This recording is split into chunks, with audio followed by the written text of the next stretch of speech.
Hello everyone and welcome to another Mr. Smith video. Today we're continuing to talk about the early settlement of Washington State. Did you hear about the guy who lost his cows? It was an utter disaster.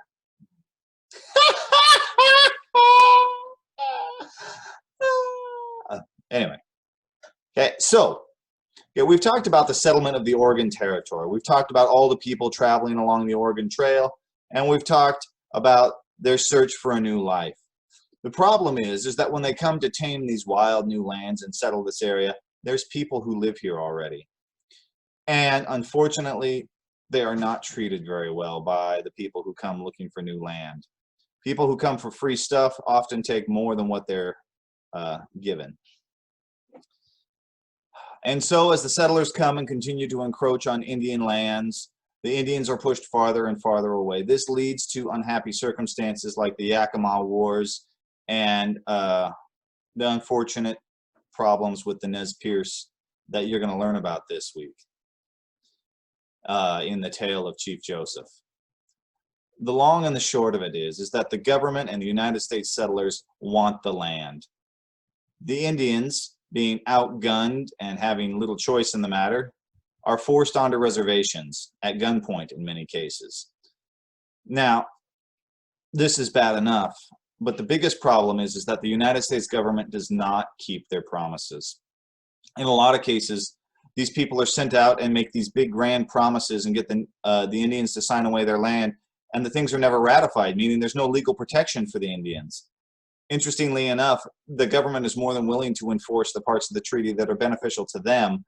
However, the parts that protect the Indians, not so much. So the Native Americans, unfortunately, get a pretty raw deal. And as I said, many of them are forced at gunpoint. There's a lot of tribes nowadays that don't have reservations, simply because they were not part of the process or they were simply forced to disperse.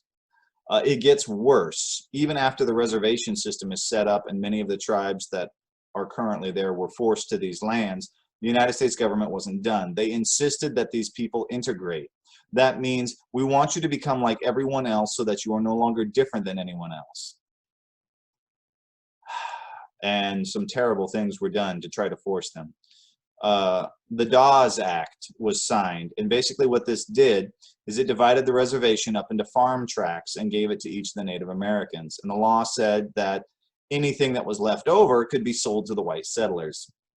So these reservations that are promised by the United States government are shortened and reduced even more than they were already, as pieces of them are sold off to more settlers who have already forced these people off their land numerous times. It's no wonder that there's a lot of conflict during this time between Native Americans and the white settlers. You would probably fight hard if people kept kicking you out of your home too. Unfortunately, this is the start of some less than happy processes in the state of Washington. So in the Oregon-Washington area, this unfortunately is not the only form of racism. Indians were considered subhuman by a lot of people. They weren't treated well under the law, and they were considered less than real people under the law as well.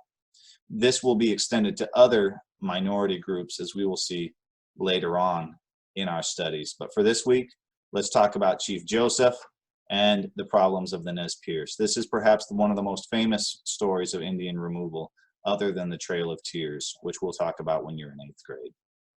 So, ladies and gentlemen, have a great week. Learn the lessons from history so we don't repeat them, and we will see you next time.